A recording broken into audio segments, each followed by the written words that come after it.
കാർഷിക വിളയുടെ ഉൽപാദന വിപണന രംഗത്ത് 40 വർഷത്തെ പ്രവർത്തന പാരമ്പര്യവുമായി Bismillah rubber nursery. Bismillah rubber nursery, farm and gardens, Vaniyambalam. Navakeralam പദ്ധതിയിൽ വനം വകുപ്പിന് ഭൂമി കൈമാറിയ കുടുംബങ്ങൾക്ക് നഷ്ടപരിഹാരം ലഭിച്ചില്ല. ചാലിയാർ, പൊക്കാട് മേഖലകളിൽ പെരുവഴിയിലായി 60 കുടുംബങ്ങൾ. വനമേഖലയോട് ചേർന്ന് സ്വകാര്യ ഭൂമി നഷ്ടപരിഹാരം നൽകി വനം വകുപ്പ് ഏറ്റെടുക്കുന്ന നവകിരണം പദ്ധതിയിൽ ചാലിയാർ, പൊക്കോട് മേഖലയിൽ നിരവധി കുടുംബങ്ങളാണ് ഭൂമി നൽകാൻ സന്നദ്ധത അറിയിച്ച് കരാർ വെച്ചത്. എന്നാൽ ഭൂമി നൽകാൻ കരാർ വെച്ച 60ഓളം കുടുംബങ്ങൾ 4 വർഷത്തോളമായി നഷ്ടപരിഹാരം ലഭിക്കാതെ ബുദ്ധിമുട്ടുകയാണ്. ഭൂമി വിൽപ്പന, പണയം തുടങ്ങിയ മറ്റ് ക്രയവിക്രയങ്ങൾ നടത്താനോ സാധിക്കാതെ പ്രയാസപ്പെടുകയാണെന്നും സർക്കാർ പ്രഖ്യാപിച്ച തുക നൽകി ഭൂമി ഏറ്റെടുത്ത് തങ്ങൾക്ക് ജീവിക്കാൻ സാഹചര്യമൊരുക്കണമെന്നും കുടുംബങ്ങൾ ആവശ്യപ്പെട്ടു. പ്രദേശത്ത് അടുത്ത കാലത്തായി വന്യമൃഗശല്യം രൂക്ഷമാണ്. ഗതാഗതയോഗ്യമായ ഒരു റോഡില്ല. മഴക്കാലത്ത് ഈ പ്രദേശം തീർത്തും ഒറ്റപ്പെടുകയാണ്. ഓട്ടോ, ടാക്സി എന്നിവ ഇവിടേക്ക് വരാറുമില്ല. സ്വന്തം വാഹനങ്ങളിൽ പോലും യാത്ര സാധ്യമാവുകയുമില്ല. അടിയന്തരഘട്ടത്തിൽ ആശുപത്രികളിലേക്ക് എത്താൻ പോലും പ്രദേശവാസികൾ ബുദ്ധിമുട്ടുകയാണ്.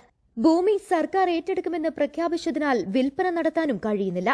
പുറത്ത് സ്ഥലം വാങ്ങാനും ഈ കുടുംബങ്ങൾക്ക് സാധിക്കുന്നില്ല. ഭൂമി നൽകുന്ന കുടുംബത്തിലെ ഒരു മുതിർന്ന അംഗം ഒരു യൂണിറ്റായി പരിഗണിച്ച് ഒരു യൂണിറ്റിന് 15 ലക്ഷം രൂപ തോതിലാണ് സർക്കാർ നഷ്ടപരിഹാരം പ്രഖ്യാപിച്ചിരുന്നത്. മേഖലയിലെ 75 കുടുംബങ്ങൾക്ക് പണം ലഭിച്ചു. എന്നാൽ 60 കുടുംബങ്ങൾ ഇപ്പോഴും പണം ലഭിക്കാത്തതിനാൽ ബുദ്ധിമുട്ടുകയാണ്. വനം, റവന്യൂ ഉദ്യോഗസ്ഥരെ നിരവധി തവണ സമീപിച്ചിട്ടും ഒരു നടപടിയും സ്വീകരിക്കുന്നില്ല. ഉടൻ നടപടി ഉണ്ടാകുമെന്ന മറുപടി മാത്രമാണ് അധികൃതർ നൽകുന്നത്. സർക്കാർ നിശ്ചയിച്ച പണം നൽകി പുനരധിവസിപ്പിക്കണമെന്നാണ് ഈ കുടുംബങ്ങൾ ആവശ്യപ്പെടുന്നത്. അതിനായി മുഖ്യമന്ത്രി, ധനകാര്യമന്ത്രി, വനം മന്ത്രി, റവന്യൂ മന്ത്രി എന്നിവരെ നേരിൽ കണ്ട് പരാതി അറിയിക്കാനാണ് ഇവരുടെ തീരുമാനം. 2019 നവംബർ 14 വരെ ഭൂമി കൈവശമുണ്ടായിരുന്നവരുടെ ഭൂമിയാണ് സർക്കാർ ഏറ്റെടുക്കുന്നത്. എന്നാൽ അതിനുശേഷവും ഭൂമി ഏറ്റെടുക്കൽ നടപടി തുടങ്ങുന്നതിന് മുൻപും ഭൂമി വാങ്ങിയവരുടെ ഭൂമിയും പദ്ധതിയിൽ ഉൾപ്പെടുത്തണമെന്നും ആവശ്യമുയരുന്നുണ്ട്. പദ്ധതിയിൽ ഉൾപ്പെടുത്താൻ പ്രദേശത്ത് താമസിക്കുന്നതാണെങ്കിലും ST വിഭാഗമായതിനാൽ പദ്ധതിയിൽ ഉൾപ്പെടുത്താൻ അധികൃതർ തയ്യാറാകുന്നില്ലെന്നും ഇവർ പറയുന്നു. നമ്മുടെ സംസ്ഥാന സർക്കാർ ഒരു പദ്ധതി ഉണ്ടാക്കിയിരുന്നു. ആ തുടക്കം അതിൻ്റെ പേര് റീബിൽഡ് കേരള എന്നുള്ള പദ്ധതിയായിരുന്നു. അതിൻ്റെ തുടക്കം മുതലുണ്ടായിരുന്നൊരു വ്യക്തിയായിരുന്നു ഞാൻ.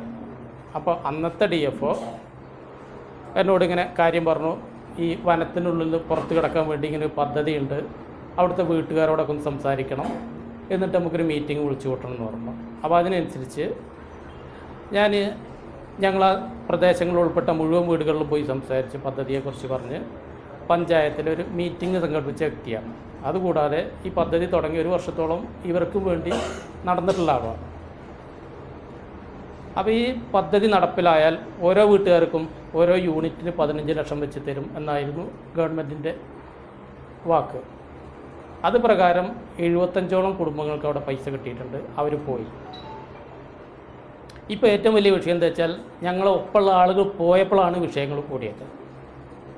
ആനശല്യം കൂടിയപ്പോൾ ഞങ്ങൾ ആ പ്രദേശത്തുള്ള കുട്ടികൾക്കടക്കം പകൽ പോലും പുറത്തേക്ക് ഇറങ്ങി പോകാൻ പറ്റാത്ത അവസ്ഥയാണ്. പകലാണെങ്കിലും ആന കാട്ടിലെവിടെ നിൽക്കുന്നതൊന്നും പറയാൻ പറ്റില്ല. അതുകൊണ്ട് തന്നെ കൂലിപ്പണിക്ക് പോകുന്ന ആളുകളാണ് ഭൂരിഭാഗം പേരും. അവർക്ക് പുറത്തേക്ക് പോകാനോ രാത്രി നേരം വൈകി 6 മണിക്ക് ശേഷം വീട്ടിലേക്ക് വരാൻ കഴിയില്ല. ആനയുടെ മുൻപെട്ട അവനവൻ്റെ ജീവൻ പോയി, അത്രേ ഉള്ളൂ. ഗവൺമെൻറ്റിനെ സംബന്ധിച്ച് എന്തെങ്കിലും ദുരന്തം സംഭവിച്ചാൽ കുറച്ച് ലക്ഷങ്ങൾ കൊടുത്തു കഴിഞ്ഞാൽ അവരത് അവസാനിച്ചു. പക്ഷേ സാധാരണക്കാരെ കുടുംബങ്ങൾ എന്ത് ചെയ്യും? ഞങ്ങൾക്ക് ഒന്നുകൊണ്ടും അവിടെ ജീവിക്കാൻ പറ്റാത്ത അവസ്ഥയാണ്. അതുകൊണ്ടാണ് വരാൻ കാര്യം. പിന്നെ വനം വകുപ്പിനെ സംബന്ധിച്ചെന്ന് പറഞ്ഞാൽ ഞങ്ങൾക്ക് വളരെ സപ്പോർട്ടാണ് അവിടുത്തെ ജീവനക്കാർ. പ്രത്യേകിച്ച് 2021 ഇത് ഞങ്ങളവിടെ തുടങ്ങിയത്. 21 തുടക്കത്തിൽ 2019 നവംബർ 14 വരെയുള്ള രജിസ്ട്രേഷൻ ചെയ്ത ഭൂമി മാത്രമേ വനം വകുപ്പ് ഏറ്റെടുക്കുന്നുള്ളൂ. അപ്പോൾ 21 തുടങ്ങിയതാവുന്നതുകൊണ്ട് തന്നെ 2020 ഭൂമി വാങ്ങിയ കുറേ ആളുകളും അവിടെയുണ്ട്. പക്ഷെ അവരെ സംബന്ധിച്ച് ഇപ്പോൾ ഒരു ചോദ്യചിഹ്നമാണ്. കാരണം ഈ പദ്ധതിയിൽ 2019 നവംബർ 14 എന്നുള്ള ഡേറ്റ് പറയുമ്പോൾ ഈ ഡേറ്റ് കഴിഞ്ഞ് 2020 സ്ഥലം വാങ്ങിയ ആളുകൾ എന്ത് ചെയ്യും? ബാക്കിയുള്ള ആളുകൾ ഇവിടുന്ന് പോയി കഴിഞ്ഞാൽ അവരെന്ത് ചെയ്യുന്നുള്ള ചോദ്യം അവർ മുന്നിൽ കിടക്കുകയാണ്. അതൊരു ചോദ്യമാണ്. അതേസമയം ഇതിൽ ഫസ്റ്റ് തുടക്കം മുതൽ ഉള്ള ഞാൻ ഉൾപ്പെടെയുള്ള അവിടെ ആളുകൾ എന്തെന്ന് വെച്ചാൽ, ഞങ്ങൾ അയൽവാസികൾ പോയി, ഒരുപാട് ആളുകൾ പോയി. ഇപ്പോൾ ഓരോ പ്രദേശങ്ങളിലും 3-4 വീടുകൾ ഉൾപ്പെട്ടതാണ് വനത്തിനുള്ളിൽ. മഴക്കാലം വന്നു കഴിഞ്ഞാൽ ഒരു ബൈക്ക് പോലും വരാത്ത അവസ്ഥയാണ്. ഒരാൾക്കൊരു രോഗം വന്നാൽ, രാത്രി ഒരു നെഞ്ഞുവേദന വന്നാൽ ഹോസ്പിറ്റലിൽ കൊണ്ടുപോകാൻ കഴിയില്ല, ഏറ്റിക്കൊണ്ടുപോകണം. 2 കിലോമീറ്റർ അപ്പുറത്താണ് മെയിൻ റോഡ് കിടക്കുന്നത്. അതുവരെ വണ്ടി വരുള്ളൂ. ഒരു ഓട്ടോ പോലും വരണമെങ്കിൽ 2 കിലോമീറ്റർ അപ്പുറത്തേ വരുള്ളൂ. അതുവരെ ഒരാളെ ഏറ്റിപ്പോകണം. ഞങ്ങളെ കൊണ്ട് കഴിയില്ല. ഞങ്ങൾ വളരെ ബുദ്ധിമുട്ടിയാണ് കഴിയുന്നത്. അപ്പോൾ സംസ്ഥാന സർക്കാർ ഇടപെട്ട് ഇനിയിപ്പോൾ ഇതിൻ്റെ ഫണ്ട് ഏത് സർക്കാരും ആയിക്കോട്ടെ, കേന്ദ്രം ആയിക്കോട്ടെ, സംസ്ഥാനം ആയിക്കോട്ടെ, മറ്റുള്ള ഏത് വകുപ്പ് കൂടി ആയിക്കോട്ടെ, പക്ഷേ ഇപ്പോൾ നിലവിൽ ഭരിക്കുന്ന സർക്കാരാണല്ലോ ഇതിൻ്റെയൊക്കെ ഉത്തരവാദി. അവരാണല്ലോ ഇത് ഇവിടെ തുടങ്ങി വെച്ചത്.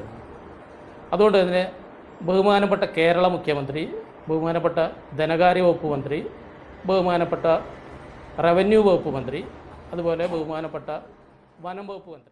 നിയമസഭാ തെരഞ്ഞെടുപ്പ് പ്രഖ്യാപനത്തിന് മുൻപ് ഭൂമി ഏറ്റെടുക്കൽ നടപടിയും പണം കൈമാറ്റവും പൂർത്തീകരിക്കണമെന്നാവശ്യപ്പെട്ട് പ്രക്ഷോഭത്തിന് തയ്യാറെടുക്കുകയാണ് ഈ കുടുംബങ്ങൾ. വാർത്താ സമ്മേളനത്തിൽ വിനോദ് കുമാർ തേക്കുംകാട്ടിൽ, റൈഹാനത്ത് കണ്ണിയിൽ, ലീലാച്ചേരിയിൽ, ബാലൻ പള്ളിയാലിത്തൊടി, ശൈലജ പൊറ്റയിൽ, ഭാസ്കരൻ കുണ്ടറക്കാടൻ എന്നിവർ പങ്കെടുത്തു. ഒരു ലോണോ കാര്യങ്ങളോ അവിടെ ആർക്കും ഇപ്പോൾ ഓരോ വീട്ടുകാർ കല്യാണത്തിൻ്റെ ആവശ്യത്തിന് വേണ്ടിയിട്ടൊക്കെ ലോണിന് അപേക്ഷിച്ചിട്ട് ലോൺ കിട്ടണില്ല. പിന്നെ പറയണമെങ്കിൽ എന്താ, വില്ലേജിൽ നിന്നോ പഞ്ചായത്തിൽ നിന്നോ ഇപ്പോൾ വീടിനോ ഒന്നിനോ റിപ്പയറിങ് കിട്ടണില്ല. അങ്ങനത്തെ ഒരു അവസ്ഥയാണ്. പിന്നെ അതുപോലെ വണ്ടിൻ്റെത് ഇപ്പോൾ പറഞ്ഞല്ലോ, വണ്ടി രാത്രി ഒന്നും വിളിച്ചാൽ വരുന്നില്ല. പിന്നെ മക്കളൊക്കെ ഒന്ന് വരാൻ വൈകിട്ടുണ്ടെങ്കിൽ ഞങ്ങൾ കാത്തിരിക്കുകയാണ്. കാരണം ഈ ആനശല്യം പേടിയാണ്, നമുക്ക് സമാധാനമല്ല കിടന്നുറങ്ങാൻ. പിന്നെ ഞങ്ങൾ തൊട്ടടുത്തൊക്കെ ഇതുപോലെ ഒരു വീട്ടുകാരുണ്ട്, അതിൻ്റെ അപ്പുറപ്പുറമുള്ള സ്ഥലങ്ങളൊക്കെ ഇവർ ഏറ്റെടുത്തു. അപ്പോൾ അതൊക്കെ ഇപ്പോൾ കാട് മൂടി കിടക്കുകയാണ്. അങ്ങനത്തെ എല്ലാ അവസ്ഥ. പിന്നെ ഈ ഡിപ്പെൻഡൻസിൻ്റെ കാര്യം പറയുകയാണെങ്കിൽ ഇപ്പോൾ ഒരു വ്യക്തി ഇപ്പോൾ എന്നോട് പ്രത്യേകം പറയാൻ പറഞ്ഞതാണ്, അത് ഉമ്മാക്ക് 60 വയസ്സ് കഴിഞ്ഞു.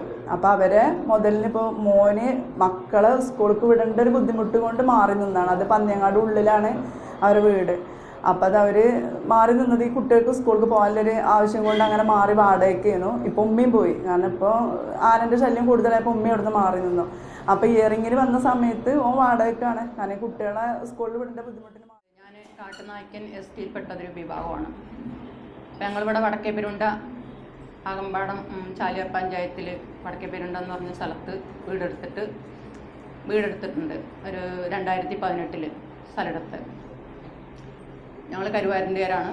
ഇവിടെ വന്ന് സ്ഥലമെടുത്തതാണ് 2018. അപ്പോൾ അതിന് ശേഷം ആണ് ഈ പദ്ധതി വന്നിട്ടുള്ളത്. ഗവൺമെൻറ്റിൽ ഫോറസ്റ്റ് ഓഫീസിൽ സ്ഥലം, അങ്ങനെ ഫോറസ്റ്റ് ഏരിയയിലുള്ള സ്ഥലം ഞങ്ങൾ തിരിച്ചെടുക്കാം, നിങ്ങൾക്ക് അതിൻ്റെ പൈസ തരാം, അപ്പോൾ നിങ്ങൾക്ക് പോകണമെങ്കിൽ പോവാം, പോവണ്ടെങ്കിൽ പോവണ്ടെന്ന് പറഞ്ഞു. അപ്പം ഞാനാണ് ഇതിൽ മുമ്പിട്ടിറങ്ങിയത് പോകണം എന്ന് പറഞ്ഞിട്ട്. അതായത് ഈ സ്ഥലം ഇങ്ങനെയാണെന്നുള്ളത്, അവിടെ മഴ പെയ്താൽ പിന്നെ വെള്ളക്കെട്ടാണ്, ചെളിയാണ്, ഉറവയാണ്, പാടം മണ്ണിട്ട് നിരത്തിയിട്ട് ചെയ്തൊരു സ്ഥലമാണ്. അപ്പോൾ സ്ഥലം എടുക്കുമ്പോൾ ആരും ഈ വിവരം പറഞ്ഞിട്ടുണ്ടായിരുന്നില്ല. ഞങ്ങൾ മലയിൽ കക്കാടംപൊയിൽ ഒരു തോട്ടത്തിൽ റബ്ബർ വെട്ടാനും ഒരു സ്ഥലം തോട്ടത്തിൽ നോട്ടമായിട്ട് വന്ന ആൾക്കാരാണ്. അപ്പോൾ ഞങ്ങൾ അവിടുന്ന് താഴേക്ക് കുട്ടികളെ ഓരോ ജോലിൻ്റെ ആവശ്യത്തിന് വേണ്ടിയിട്ടാണ് താഴേക്ക് ഇറങ്ങിയത്. അങ്ങനെ ഞങ്ങൾ ആ സ്ഥലം എടുത്തു കഴിഞ്ഞപ്പോൾ മഴക്കാലം വന്നപ്പോഴാണ് സംഭവം വെള്ളക്കെട്ടാണെന്നുള്ളത് അറിയുന്നത്. അപ്പോൾ എങ്ങനെയാലും ഈ പദ്ധതി ഞങ്ങൾ വീട് കൊടുത്തിട്ട് പോകണമെന്ന് വിചാരിച്ചിരുന്നതാണ്. അപ്പോഴാണ് ഈ പദ്ധതി വന്നത്. അപ്പോൾ ഈ പദ്ധതിയിൽ വന്നതുകൊണ്ട് ഉൾപ്പെട്ടതുകൊണ്ട് ആ സ്ഥലം ഇപ്പോൾ ആരും എടുക്കില്ല, പുറത്താരും ഒരാളും എടുക്കില്ല. ഒരു മഴ പെയ്ത് കഴിഞ്ഞാൽ 3 മാസത്തിന് ഭയങ്കര ബുദ്ധിമുട്ടാണ്. അതായത് ഒരു ഓട്ടോറിക്ഷ വരില്ല, ഒരു ബൈക്ക് വരില്ല, ഒന്നും വരില്ല. അതിനായി പിന്നെ നമ്മൾ രാത്രി കാലങ്ങളായാലും ഒരു 6 മണിക്ക് ശേഷം. News bureau, Nilambur.